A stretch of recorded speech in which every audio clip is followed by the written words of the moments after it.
नमस्कार। मेरी नई कहानी का शीर्षक है पीले आम। टन टन टन टन घड़ी ने बामुश्किल 4 बजे का अलार्म बजाया था कि घर घर नींद में खर्राटे भरती पार्वती ने यमुना प्रसाद को कोहनी मारी। उनकर उठकर सैर करने का वक्त हो चला था। यमुना जी कुनमुनाए, भाड़ में जाए ये ससुरी सैर, रोज का टेंटा हो गया ये तो। यमुना जी ने पार्वती का बाजू झटक दिया। ऊपर से देखिए तो मन मारकर सैर करने से भी कभी तन सेहतमंद रहा है। डॉक्टर लोगों को तो बस मुंह हिलाना है और 2-4 हरे नीले नोटों पर हाथ साफ करना है। अब बीवियां बेचारी छोड़ती हैं भला? शरीर दुरुस्त रहेगा, अपच की शिकायत जाती रहेगी, फेफड़े सलामत रहेंगे। ओफो, अजीब मुस्तैदी है। पूरी रात करवटें बदलते गुजरी है। ऊपर से गड़ी ने अनुशासन प्रियता का राग छेड़ दिया। नास पीटी महीने में 3 दिन पीछे रहती है, फिर एक आध नहीं पूरे 2-2 घंटे। है, उठना ही पड़ा यमुना जी को। सारा दिन नहीं, लंबा चौड़ा भाषण सुनना पड़ेगा पार्वती का। कहने को तो काला अक्षर भैंस बराबर है, मगर इतर टीवी और मोबाइल देख देकर 2-4 डिग्रियां तो ऐसे ही जेब में ले रखी हैं। मोहल्ले वालियों पर धाक इतनी कि छोटी मोटी बीमारी हो, इलाज पार्वती दीदी के देसी नुस्खों का। किसी के घर में कलेश दलिद्दर, पंचनामा पार्वती दीदी की कचहरी में। शादी ब्याह में बाधा आ रही हो, टोने टोटके पार्वती दीदी के हाथ के। अब गलती से या प्रभु की मेहर किसी का काम संपूर्ण हो जाए, पार्वती की मेज पर मिठाई, फल, अचार, मुरब्बे सौगात के तौर पर विराजमान। अब यमुना जी जैसे पेंशन पर आश्रित बुजुर्ग तो उनके आगे बोलने ही साबित होंगे ना। तो चलो भाई, यमुना जी ढीला कुर्ता पजामा पहनकर आ पहुंचे हैं सड़क के बीचों बीच, ठीक वर्मा जी के घर के सामने। वातावरण अभी श्याम रंगी ही है। तारे भी लुक-छिप टिमटिमा रहे हैं। शुक्र है गली सड़क के कुत्ते यमुना जी को पहचानने लगे हैं, वरना कम वक्त टूट पड़ते हैं सूखाग्रस्त इलाके के वासियों की तरह। इन्हीं को मोहरा बनाकर भी सैर पर ना जाने का बहाना बनाया, पर पार्वती दसियों दूसरे रास्ते सुझा देती है, जहां ये दुष्ट आत्माएं मुंह नहीं मारती। अब उन रास्तों पर से कौन गुजरे? सर पर कब्रिस्तान। यमुना जी की तो टांगे कांपने लगती हैं। यही रास्ता भला।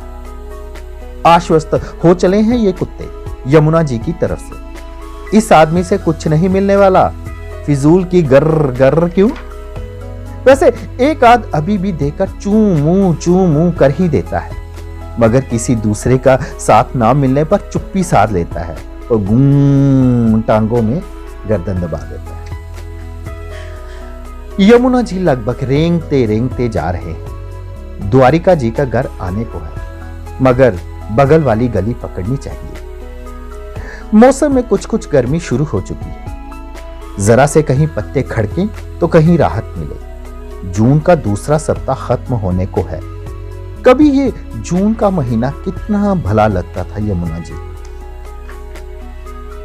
इसके इंतजार में बाकी का पूरा साल कैलेंडर की तारीखें काटते काटते गुजार दिया करते थे यमुना जी। सरुईसर से पूरे 5 किलोमीटर आगे था उनका गांव, जहां उनके दादा दादी कच्चे पसारों में रहा करते थे। जून महीने में आम के पेड़ खूब फलते थे वहां। जिधर नजर दौड़ाओ हरे पीले आम ही आम। कू कू कू कोयल की मधुर आवाज, वो कच्चे पक्के आमों की लुभावनी गंध। यमुना जी तो मानो आकाश मेट लेते थे अपनी झोली। बिट्टू पंडित शिवराम के घर में नौकर के जैसा था। यमुना जी से उसकी दोस्ती हो गई थी। कड़कती दोपहर में जब शिवराम परिवार समेत अपने पसार नीचे गोबर लिपे फर्श पर ऊंघ रहे होते, बिट्टू यमुना जी को इशारे से बुला लेता और फिर मंदिर के पिछवाड़े वाले बगीचे में दोनों दोस्त लस पीले जर्द आमों पर हाथ साफ करते। बाबा रे, ऐसे आम तो यमुना जी ने कभी शहर में भी ना देखे। क्या पीले और रसीले इतने, मानो कुदरत ने चीनी के होज में नहला नहला कर इनकी पैदाइश की हो। वैसे पूरे गांव में मात्र मंदिर के पिछवाड़े वाले बगीचे में ही इनायत थी ये रब की। सीजन में कोई 100 के करीब तो ये जर्द आम लगते ही होंगे पेड़ पर, और कोई 25% पर तो डाका पड़ता ही था इन 2 डकैतों का। मासूमियत से भरा डाका, बचपन की फांकों से रही जिंदगी के स्वाद को नित ताजगी देता डाका। अरे क्या बताएं, एक बार तो आफत ही आ गई। बिट्टू पेड़ पर चढ़ने लगा। यमुना जी को नीचे आम इकट्ठे करने थे, मगर यमुना जी जिद पकड़ बैठे, आज पेड़ पर मैं चढ़ूंगा। बिट्टू ने समझाया भी कि शहर में रहते हो, अभी अनाड़ी हो, मगर यमुना जी की मर्दानगी पर चोट। बिट्टू से हट्टे कट्टे हैं, दूध पीते हैं मलाई वाला, वो भी मिश्री डाल के। बिट्टू तो भला क्या ही पीता होगा, पंडित शिवराम की घुड़कियों का शोरबा। बिट्टू डर रहा था, ये शहर के लड़के भी ना भर के छत्ते में हाथ जरूर डालना है, डंकों से हाथ पत्थर चाहे हो जाए। यमुना ध्यान से। यमुना जी ने मोटी डाल पर पांव रखा, फिर तने के खोल में पांव फंसाकर ऊपर चढ़ने को ही थे कि खोल के अंदर बैठा कोई पक्षी हिला और पांव में गुदगुदी हुई। यमुना जी का संतुलन बिगड़ा और अरे अरे अरे अरे, अरे ये धड़म। यमुना जी चीखते हुए नीचे मखमली घास पर। बिट्टू का शातिर दिमाग एकदम घूमा और एक मोटा सा पत्थर उठाकर मंदिर के कुएं की तरफ दे मारा। छपाक कुएं से आवाज आई और पंडित शिवराम नींद से जागे, लाठी पकड़े भागे कुएं की तरफ। आज फिर जानवर कोई गिर गया लगता है कुएं में। नामुरादों ने कुआं अपवित्र कर दिया है। ठहरो रे दुष्टो, पाजियो, बच जा तो। इधर बिट्टू और यमुना सर पर पांव रखकर भागते हैं और देव का किनारे जाकर कहीं सांस लेते हैं। गिरने से जो पीड़ा हुई छू मंतर हो चुकी थी और उसकी जगह हंस हंस का लोटपोट हो रहे थे ये डकैत। मासूम डकैत खिलखिलाते से गंगा नदी के जल जैसी पवित्रता लिए। विचारों की तंद्रा टूटती है तो यमुना जी पाते हैं वो द्वारिका जी के घर के ही पास सड़क पर बने सीमेंट के बेंच पर बैठे हुए हैं। हैरान इधर उधर ताकते हैं। आसमान पर तारे अभी भी थे और वातावरण में उजाला अभी ना के बराबर ही था। अचानक उनकी नजर द्वारिका जी के आम के पेड़ पर पड़ जाती है। बल्ब की रोशनी में वो 4 पीले आम यमुना जी को फिर से बेचैन करने लगे, बिल्कुल 50 साल पहले के गांव जैसे।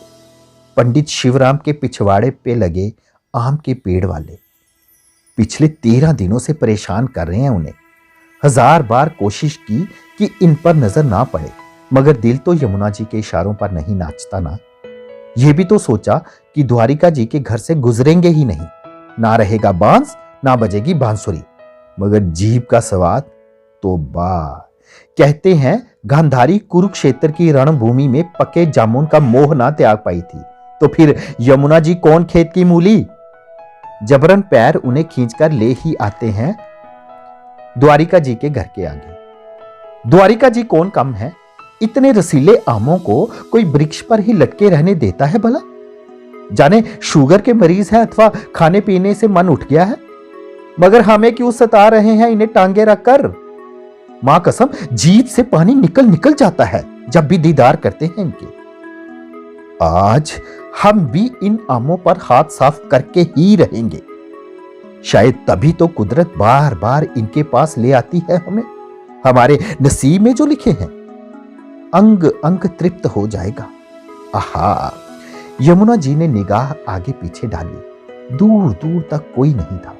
फिर आमों की तरफ देखा। 4 दीवारी से अंदर की तरफ पड़ते थे। किसी मोटी लकड़ी से भी उतारेंगे तो पड़ेंगे द्वारिका जी के बगीचे में। तो क्या यमुना जी को पेड़ के ऊपर चढ़ना? क्या कहते हो जी? उम्र तो देखो अब, जरा सा भागते हैं तो टांगे चूं चूं करने लगती हैं। पेड़ पर चढ़ रहे हैं, मगर क्यों नहीं? दमखम कूट कूट कर भरा है अंदर। पार्वती को उठाकर अस्पताल ले गए थे उस दिन जब लिफ्ट टें बोल गई थी। फिर गैस का सिलेंडर उठाकर घर के अंदर नहीं ले गए हैं वो 20 बार। वो पेड़ पर चढ़ेंगे, जरूर चढ़ेंगे और आम उतार कर ही दम लेंगे। मन में प्रभु का नाम जपते हुए यमुना जी ने अपना पांव चारदीवारी के सुराख में रखा और दोनों हाथों से चारदीवारी की हद को कसकर पकड़ लिया। फिर टांगों पर जोर देकर ऊपर चढ़ने के हुए तो आंखों के आगे एक बारगी अंधेरा सा छा गया। उन्हें लगा यह हिमालय पर्वत पे चढ़ने जैसा कार्य उनके बूते का नहीं, मगर यमुना प्रसाद नाम है उनका। जिंदगी में जब लगता है हार सामने मुंह बाए खड़ी है, तभी उनके अंदर ना जाने कहां से रूहानी ताकत आ जाती है और फिर हार लटकते मुंह के साथ कब फरार हो जाती है यमुना जी भी नहीं जानती। खैर, यमुना जी पूरे कस बल के साथ चारदीवारी के ऊपर आ खड़े हो चुके। पेड़ की मोटी टहनी उनके सर को स्पर्श दे रही थी और उस पर बंदर की तरह लगभग लटकते हुए ही चढ़ा जा सकता था। यमुना जी ने देर किए बगैर दोनों बाजुओं से टहनी को जकड़ ली। फिर हनुमान की जय बोलते हुए टांगों को हवा में उछाल देते हुए टहनी पर झूल लिए। खासा जोर लगा, अंग अंग खिंच गया। माथे की नस नाड़ियां सूं सूं सूं सूं फड़कने लगी। ऐसा लगा बदन का सारा खून सर में इकट्ठा हो गया हो। ब्लड प्रेशर की शिकायत हो जाती है कभी कभी यमुना जी को, मगर ये 4 आम नहीं छोड़ेंगे आज तो। उखली में सर दिया है, मूसलों से डरने वाले हरगिज नहीं। बस अब जैसे तैसे टहनी के ऊपर बैठना है, फिर आम तो बस हाथ की पकड़ में। मिशन कामयाब और आम यमुना जी। वाह, यमुना जी इस वक्त स्पाइडरमैन बने हुए थे। टहनी पर कलाबाजी खाते खाते पहुंच ही गए टहनी के ऊपर और ये लो बैठ गए टांगे लटकाकर। मगर जल्दी ही अंधेरा छंटने वाला है, देरी ठीक नहीं सोचते हुए यमुना जी टहनी के ऊपर खड़े हो गए। आमों को देखते हुए हाथ आगे बढ़ाया तो पाया थोड़ा आगे सरकना होगा, तभी हाथ पकड़ पाएंगे अपने गंतव्य को। टहनी पर आगे बढ़े और आगे बढ़े, तनिक और। अब हाथ आमों से ठीक आधे गज की दूरी पर थे। एक पांव और आगे सरके, हाथ उठाया। अचानक द्वारिका जी के बाथरूम की लाइट जलती है और कोई अंगड़ाई लेता है। यमुना जी सर से पांव तक कांप उठते हैं। टांगों का संतुलन बिगड़ता है और हवा में लटके बाजू के साथ यमुना जी धड़म से नीचे घास पर आ गिरते हैं। द्वारिका जी के घर के अंदर हड़कंप मच जाता है। चीखने चिल्लाने की आवाजें आने लगती हैं। बगीचे में कोई विशालकाय जानवर आ घुसा है। मोबाइल कानों से लग जाते हैं। कोई पुलिस स्टेशन तो कोई वाइल्ड लाइफ वालों को नंबर मिलाने लगा है। ओह, मात्र पल था ये तो। क्या गजब हो गया। यमुना जी को काटो तो खून नहीं, सिट्टी पिट्टी गुम हो गई थी। किसी ने पकड़ लिया तो क्या इज्जत रह जाएगी।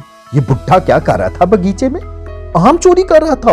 ओह नहीं, दर्द से जिस्म बदहाल था। इसकी चिंता उस वक्त किसे थी? आओ देखा ना ताव, जल्दी से बेढंगा जिस्म समेटा और चारदीवारी की तरफ लपके। हाथों से चारदीवारी के सुराख तलाशते तलाशते चढ़ गए दीवार पे और इससे पहले कि कोई उन्हें आकर दबोचता, यमुना जी झटके से चारदीवारी के ऊपर और छलांग लगाकर सड़क पर। दिल धड़ धड़ धड़ धड़ बज रहा था। सूरज देवता ने पूर्व दिशा में उदय होना शुरू कर दिया था। यमुना जी ने दोनों हाथों से अपना मुंह ढक लिया और सरपट घर की तरफ भागे। द्वारिका जी के घर से आ रही ऊंची तुर्श आवाजें धूमिल हो चुकी थी और यमुना जी अपना गेट खोलकर अंदर बाथरूम में घुस गए। ठंडे फर्श पर पालथी मारकर बैठ जाते हैं और अंग अंग टटोल कर देखते हैं कौन कितना जख्मी हुआ और कौन कितना सलामत। मगर हाथ लगाए ना बनता था। दर्द से हर अंग बुरी तरह करा रहा था। बस हाथ मुंह किसी तरह धोकर बिस्तर पर आ पड़े। पार्वती अभी तक ऊँग रही थी। तब शायद दिन के 12 बज चुके थे जब पार्वती की आवाज यमुना जी के कानों पर पड़ी। अजी, आज कैसी सैर कर ली आपने कि उठने का नाम ही नहीं ले रहे? यमुना जी नींद से जागे। थूक होंठों से बाहर आ रहा था। सारे जिस्म से दर्द बिलबिला रहा था। आंखें खुलते ना खुलती थीं। खैर, किसी तरह खोली। नजर सामने पड़े मेज पर पड़ी। उछल कर बैठ गए। पार्वती, ये आम? मेज पर पड़े 4 जर्द पीले आम देखकर उनकी आंखें फटी की फटी रह गई थी। द्वारिका जी की पत्नी दे गई है। ना जाने कौन शैतान जानवर उनके बगीचे में आ घुसा सुबह। इससे पहले कि मुआ फल सब्जियां बर्बाद करता उन्होंने माली से कहकर सारे आम उतरवा लिए। ये 4 आम आपके लिए सौगात भेजी है।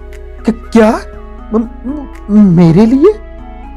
यमुना जी हतप्रभ से आमों की तरफ देख रहे थे। उन्हें लग रहा था उसके गांव के पंडित शिवराम जी, बिट्टू, द्वारिका जी, पार्वती सब जोर जोर से उनकी दुर्दशा का उपहास उड़ा रहे हैं और उन्हें कुछ भी ना सूझ रहा था कि उनका साथ देते हुए जोर से हंसे या घुटनों में मुंह छिपाकर बिस्तर में फिर से घुस जाए। धन्यवाद।